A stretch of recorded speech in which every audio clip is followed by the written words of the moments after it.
तर मित्रांनो, नेहमीप्रमाणेच आपण आज एक सब्जेक्ट निवडलेला आहे, तो म्हणजे की महाराष्ट्र जमीन महसूल संहिता अधिनियम 1966. महाराष्ट्र लँड रेव्हेन्यू कोड 1966 हा जो रेव्हेन्यू संदर्भात कायदा आहे, महसूल संदर्भात जो कायदा आहे, विशेष करून आपण एखादी मिळकत विकत घेतल्यानंतर ज्यावेळेस आपल्याला त्या संदर्भातला फेरफार करायचा असतो, ज्यावेळेस आपल्याला त्या संदर्भात महसूल दप्तरी नोंद करायची असते, त्यावेळेस आपल्याला विशेष करून हे दोन कलम माहिती असणं आवश्यक आहे. शेतकरी वर्ग, सर्वसामान्य व्यक्तीचा वर्ग आणि जे सर्वसामान्य नागरिक आहेत, लॉचे विद्यार्थी आहेत, यांना सुद्धा हे दोन कलम माहिती असणं आवश्यक आहे. तर मित्रांनो, कलम 149 महाराष्ट्र जमीन महसूल संहिता अधिनियम 1966. तर 1966चा जो हा कायदा आहे, यामधील कलम 149 जे आहे ते कशा संदर्भात सांगतात, तर ॲक्वायझेशन ऑफ राईट्स. तुम्ही जे काही अधिकार मिळवलेले आहेत, तुम्ही जे काही ज्या काही दस्तांद्वारे तुम्ही अधिकार मिळवलेले आहेत, मालकी मिळवलेली आहे, त्या दस्तांच्या आधारे जेव्हा आपण तलाठी यांच्याकडे फेरफार नोंदीसाठी आपण त्यांच्याकडे जातो, आता कुठल्या दस्तांच्या आधारे आपल्याला अशा प्रकारचे राईट्स हे आपण ॲक्वायर करतो, तर त्यामध्ये मित्रांनो आपण खरेदी खताद्वारे आपण असे मालकी अधिकार मिळवतो, वाटणीपत्र आधारे, बक्षीसपत्र आधारे, मृत्यूपत्र आधारे, इच्छापत्र आधारे, लीजद्वारे, रेंटद्वारे, लँडलॉर्डद्वारे, तसेच संमतीपत्र आधारे वगैरे. ज्यावेळेस अशा कुठल्याही दस्ताद्वारे आपण एखाद्या जमिनीची, जागेची, घर जागेची खरेदी दस्ताद्वारे किंवा कुठल्याही दस्ताद्वारे ज्यावेळेस आपण त्याबाबतची मालकी, त्याबाबतचं टायटल आपण मिळवतो, त्यावेळेस आपण पहिल्यांदा आपण याबाबत आपण तलाठी, जे की प्रत्येक गावोगावी नियुक्त केलेले असतात, त्यांच्याकडे आपण सदर दस्ताद्वारे महसूल रेकॉर्डला, म्हणजे की 7/12च्या रेकॉर्डला, जमिनीच्या रेकॉर्डला, घराच्या रेकॉर्डला, या सदर दस्ताद्वारे आमच्या नावाची नोंद घ्यावी, याकरिता आपण तलाठ्याकडे जात असतो. तर कलम 149 मध्ये सांगितलेलं आहे की अशा प्रकारचे जर कोणी काही राईट्स मिळवलेले असतील, अधिकार प्राप्त केलेले असतील एखाद्या दस्ताद्वारे, त्यामध्ये वाटणीपत्र असेल, खरेदी खत असेल, बक्षीसपत्र असेल, मृत्यूपत्र असेल, संमतीपत्र असेल, हक्कसोडपत्र असेल, वाटणीपत्र असेल, वारसाद्वारे आलेले असेल, तर अशा वेळेस अशा प्रकारचे कुठलेही आपण अधिकार प्राप्त केले किंवा अशा प्रकारचा डॉक्युमेंट जर आपण बनवला, तर अशा प्रकारचा डॉक्युमेंट बनवल्यापासून आपण 3 महिन्याच्या आत अशा प्रकारची नोंद फेरफार घ्यावी म्हणून आपण तलाठ्यालाही द्यायला हवी. या कायद्यामध्ये सांगितलेलं आहे की 3 महिन्याच्या आत अशा प्रकारच्या डॉक्युमेंट्सवर तलाठ्याकडे फेरफार नोंद करावा, म्हणून तो डॉक्युमेंट, तो दस्त झाल्यापासून 3 महिन्याच्या आत त्याची नोंद करण्यासाठी तलाठी यांच्याकडे त्याबाबतचा तो दस्त, छायांकित प्रती तो दिला पाहिजे. तर याच कायद्यामध्ये सांगितलेलं आहे की अशा प्रकारच्या नोंदीसाठी ज्यावेळेस तुम्ही तलाठ्याकडे जातात, त्यावेळेस तलाठ्याची पण ड्युटी काय आहे की त्या तुमच्या अर्जाला रिसिव्ह देणे, त्या अर्जाची पोहोच देणे, त्या अर्जाचं एक्नॉलेजमेंट देणे. या कायद्यामध्ये सांगितलेलं आहे अशा प्रकारचा फेरफारचा अर्ज आल्यानंतर त्या अर्जाची पोहोच रिसिव्ह, एक्नॉलेजमेंट हे देणं तलाठी यांच्यावर बंधनकारक आहे. त्याचसोबत मित्रांनो, अशा प्रकारची मिळकत जर एखाद्या मायनर व्यक्तीच्या नावावर झालेली असेल, कुठल्याही दस्ताद्वारे, खरेदी खत असेल, बक्षीसपत्र असेल, मृत्यूपत्र असेल, संमतीपत्र असेल, इच्छापत्र असेल किंवा वारसा असेल, आणि तो व्यक्ती जर अज्ञान असेल, 18 वर्ष पूर्ण झालेलं नसेल, तर त्यावेळी त्याचे पालक किंवा त्याचे जे कोणी आई वडील आहेत, जे गार्डियन आहेत, ते देखील स्वतः अर्ज करू शकतात आणि त्यांचं सुद्धा अज्ञान पालन करता या आधारे जॉईंट नाव हे तलाठी लावू शकतात. मित्रांनो, हा विषय झाला की हा जे डॉक्युमेंट्स रजिस्टर्ड नव्हते, नोंदणीकृत नव्हते, अशा डॉक्युमेंटसाठी हा 3 महिन्याचा कालावधी लागू आहे. याच कलम 149 मध्ये सांगितलेलं आहे की जर डॉक्युमेंट्स हे तुम्ही जो दस्त काही वगैरे केलेला आहे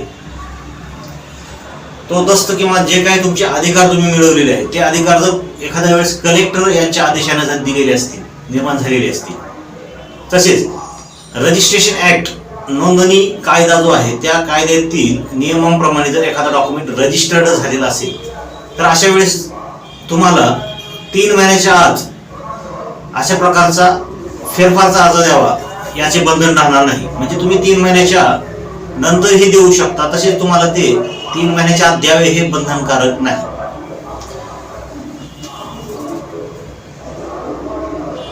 मित्रांनो, जर आपण एखादा अधिकार जर हा एखाद्या दस्ताद्वारे मिळवलेला असेल आणि तो दस्त जर एखाद्या वेळेस कलेक्टर अधिकारी यांनी जर मान्य केलेला असेल किंवा त्या कलेक्टर अधिकारी यांच्या आदेशाने जर अशा प्रकारचा दस्त किंवा अशा प्रकारचे अधिकार आपले निर्माण झाले असतील तर अशा दस्ताद्वारे तुमचे नाव अभिलेख महसूल अभिलेखावर लावण्यापूर्वी जर तलाठ्यांनी अशा प्रकारच्या डॉक्युमेंटची मागणी केली तर आपल्याला त्या प्रकारचा डॉक्युमेंट हा त्यांच्या समोर तो आपल्याला प्रोड्यूस करणं गरजेचं असतं, मागितल्यानंतर देणं हे आपल्याला गरजेचं असतं.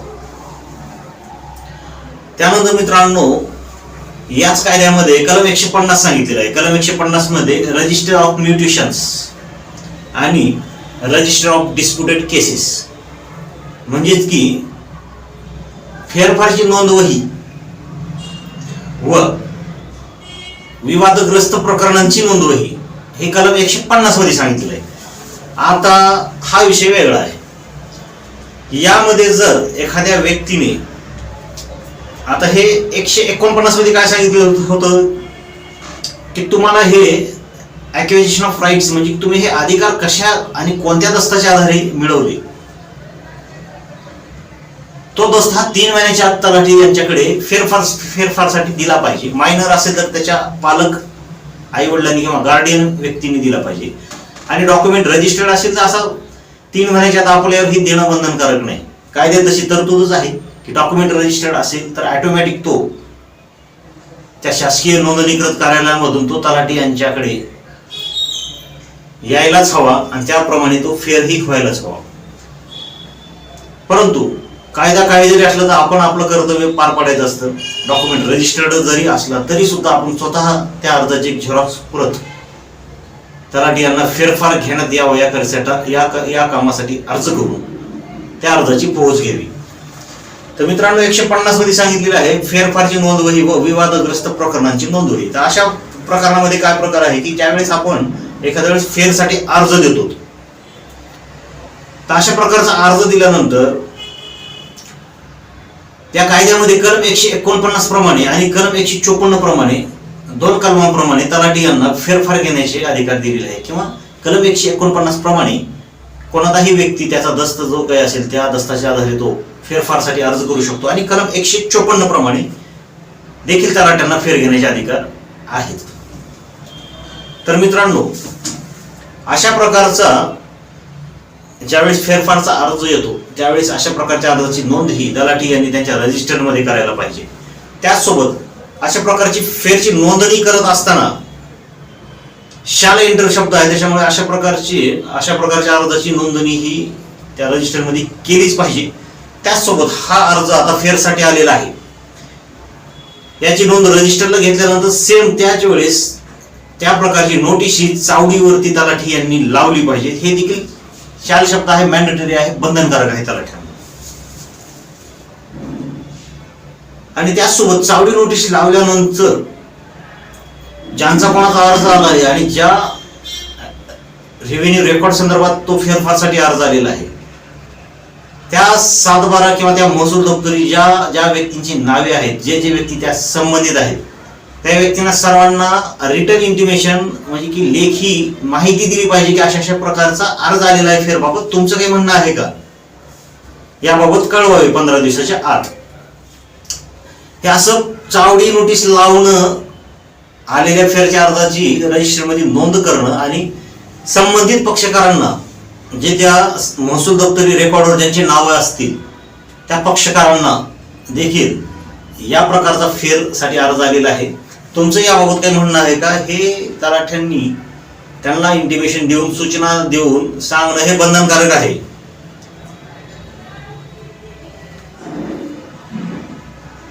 मित्रांनो, याच कलम 150 मध्ये उपकलम 3 मध्ये आपण ऑब्जेक्शन फेर संदर्भात ऑब्जेक्शन संदर्भात सांगितलेलं आहे.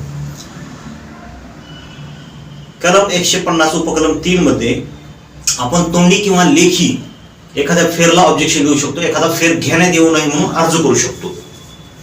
तर अशा प्रकारचं आलेलं ऑब्जेक्शन सुद्धा तलाठी यांनी ते रजिस्टरला नोंद करणं गरजेचं आहे आणि ही तलाठी यांची ही ड्युटी आहे. आणि त्यासोबत दिलेल्या ऑब्जेक्शनची रिसिव्ह देणे, अॅक्नॉलेजमेंट देणे, पोहोच पावती देणे हे देखील तलाठ्यावर बंधनकारक आहे, त्यांनी ही द्यायलाच पाहिजे. आणि अशा प्रकारची ज्यावेळेस तक्रार येते किंवा ऑब्जेक्शन येतं की फेर घेण्यात येऊ नये, त्यावेळेस सदर प्रकरण हे तलाठी स्वतः निकाली काढू शकत नाही. तलाठ्यांनी याच कायद्यात सांगितल्याप्रमाणे कलम 150 उपकलम 4 मध्ये सांगितल्याप्रमाणे अशी प्रकरण हे 1 वर्षाच्या आत, शक्यतो ऑब्जेक्शन आल्यापासून 1 वर्षाच्या आत हे निकाली काढायला हवीत. सदरचे प्रकरण हे महसूल अधिकारी, रेव्हेन्यू ऑफिसर आणि अव्वल कारकून दर्जाचा जो कोणी अधिकारी आहे त्या अधिकाऱ्यांपेक्षा कनिष्ठ दर्जाच्या अधिकाऱ्यांनी अशा प्रकारचे निर्णय घेऊ नयेत असे या कायद्यात सांगितलेलं आहे. म्हणजेच की तलाठी लेवलचे जे अधिकारी आहेत त्यांनी ज्यावेळेस ऑब्जेक्शन फेरसाठी येईल त्यावेळेस फेर घेता कामा नये. ते ऑब्जेक्शन आलेलं त्या मूळ फेरच्या अर्जासहित ते तहसीलदार, मंडळ अधिकारी, महसूल अधिकारी किंवा अव्वल दर्जाचे कारकून जे आहेत ते ह्याबाबत निर्णय घेतील. तलाठ्यांचे कार्य यावेळेस सदरचे ऑब्जेक्शन आलेले हे पुढे अपिली अधिकारी यांच्याकडे पाठवणे हे प्रथम कर्तव्य असतं. जर अशा प्रकारचं कर्तव्य न पार पाडता जर एखाद्या तलाठ्याने मनमानी पद्धतीने जर फेर घेतला तर या कायद्यातील तरतुदींचा तर भंग होतोच, परंतु त्याचसोबत भारतीय न्याय संहितेमध्ये जे गुन्हे सांगितलेले आहेत त्या गुन्ह्यामध्ये देखील लोकसेवागाळी कायद्याची अवज्ञा करणे ह्या प्रकारचे देखील गुन्हे आपण त्याबाबत तहसील तलाठ्याच्या विरोधात नोंद करू शकतो.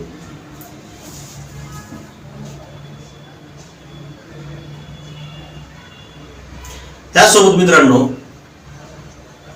जे प्रकरण फेरफारसाठी आलेले आहेत आणि ज्या प्रकरणामध्ये कुठल्याही प्रकारचं ऑब्जेक्शन नाही, विवादग्रस्त प्रकरण नाहीत, वाद नाही त्याच्यामध्ये, तर अशा प्रकारचे फेर हे मंडळ अधिकारी हे मंजूर करू शकतात. तरी सुद्धा संबंधित पक्षकारांना मंडळ अधिकारी यांनी जे की रेव्हेन्यू रेकॉर्डवर महसूल दप्तरी ज्यांची नावं दिसत आहेत त्या संबंधित व्यक्तींना मंडळ अधिकाऱ्यांनी नोटीस काढायला हव्यात आणि नोटीस काढल्यानंतर मंडळ अधिकारी हे याबाबत फेर घेऊ शकतात. म्हणजे जिथं विवादग्रस्त प्रकरण नाही त्या ठिकाणी मंडळ अधिकारी तुमचा फेर मंजूर करू शकतात. तर मित्रांनो, ही झाली माहिती 149 आणि 150 की तुम्हाला ज्या दस्तांद्वारे अधिकार मिळालेत त्या दस्तांद्वारे मिळालेले अधिकार हे फेरफारमध्ये रूपांतरित करण्यासाठी, तुमच्या 7/12वर येण्यासाठी, तुमच्या 8च्या उतार्यावर येण्यासाठी कलम 149 मध्ये सांगितलेलं आहे की तुम्ही 3 महिन्याच्या आत तशा प्रकारचे अर्ज करायला हवेत. रजिस्टर्ड डॉक्युमेंट असेल तर काही आवश्यकता पडणार नाही. तसेच अशा प्रकारच्या अर्जावर तात्काळ तलाठी, ग्रामविकास अधिकारी जे कोणी असेल त्यांनी रिसिव्ह देणं हे बंधनकारक आहे.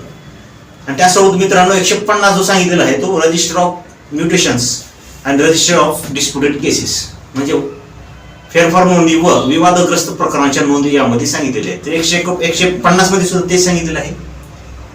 अशा प्रकारची जर कोणी नोंद घ्या म्हणून आलं फेरफारची तर कलम 1 प्रमाणे म्हणजे कलम 150 ची उपकलम 1 प्रमाणे अशा प्रकारच्या नोंदी घ्यायच्या असतात. आणि उपकलम 3 प्रमाणे जर ऑब्जेक्शन आलं तर ते तलाठ्यांनी स्वतः त्याबाबत निर्णय न घेता ते वरिष्ठ अधिकारी, महसूल अधिकारी, तहसीलदार, अव्वल कारकून यांच्याकडे अशा प्रकारची प्रकरणे वर्ग करायला हवी आणि अशा प्रकरणांचा निपटारा हा 1 वर्षाच्या आत सदर अधिकाऱ्यांनी करायला हवा असं या कायद्यामध्ये सांगितलेलं आहे. हा विषय झाला मित्रांनो फेरफार व त्याबाबतच्या ऑब्जेक्शन संदर्भातला. तर आता विषय आहे की तलाठी यांनी जर अशा प्रकारचं आपण फेरफारसाठी ऑब्जेक्शन दिलेलं असताना सुद्धा जर मनमानी पद्धतीने जर एखादा फेर घेतला तर त्याचे काय परिणाम होतात. तलाठी म्हणजे कोण आहे? शासकीय नोकर आहे. शासकीय नोकर म्हणजे कोण? लोकसेवक, पब्लिक सर्वंट. लोकसेवकानं जर कायद्याची अवज्ञा केली, अवमान केला, कायदा भंग केला तर त्याबाबत वेगळी तरतूद कायद्यामध्ये सांगितलेली आहे. जर तलाठी यांनी त्यांना ऑब्जेक्शन देऊन सुद्धा आणि त्यांना अधिकार नसताना सुद्धा एखादा फेर मंजूर केला, किंवा तलाठी यांनी